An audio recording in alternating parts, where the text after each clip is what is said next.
Hi you guys, it's been a minute. I've been working my butt off, but I've also been working on my thought monitoring exercises. So I thought while I have 3 minutes, I'm going to give you a quick update. This is with my book here that I'm reading, the Mindful Loving. I did the first exercise on 96, which was to identify negative thoughts when they happen. Just identify them, not judge them, just kind of make a list. Or a mental list. Who's got time for that? And then the next thing was to identify themes.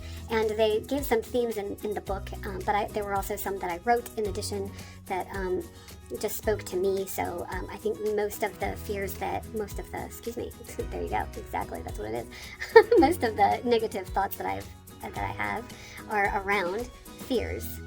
Fears about my failures, fears about my potential body appearance. Like I frequently am like, oh, well, if I didn't work out, then this is going to happen. Or if I ate this, then this is going to happen. Negative thoughts about my health or my family's health. I take responsibility for my family members' health, my children especially, and judge myself for not monitoring their intake and exercise as much as I feel like I should. And that goes right along with the next one, thoughts about how I'm powerless to change things in my life.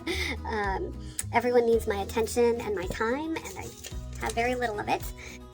Okay, so then it said, like, once you've assembled your list, ask yourself the questions.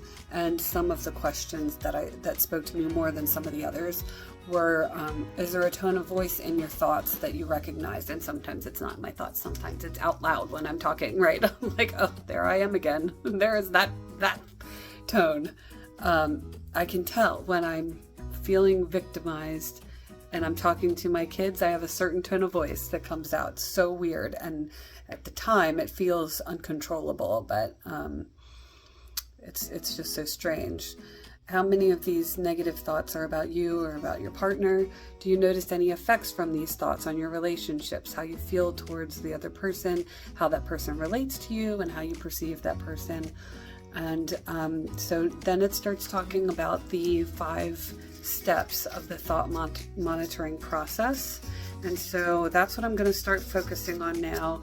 I wrote it all down on a Post-it note. I took a screenshot of it so I can pull it up on my phone when I need to.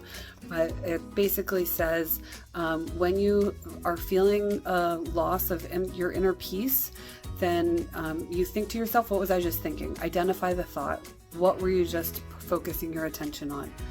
Number 2, there's one of those thoughts. There's one of those thoughts that I don't want to think. Number 3, do I want this thing to increase? Because I think I know through experience that what I focus on will be what increases. Is this what I want to increase? No way. Number 4, tell myself out loud, like, no, stop it, X-nay, don't want to talk about it. And then number 5, have a positive affirmation ready. And so I've always liked one that says, assume the most generous interpretation possible to the intention of others. Assume positive intent. That's probably the part that I'll remember, because go on. So here we go. We'll try that. Be positive.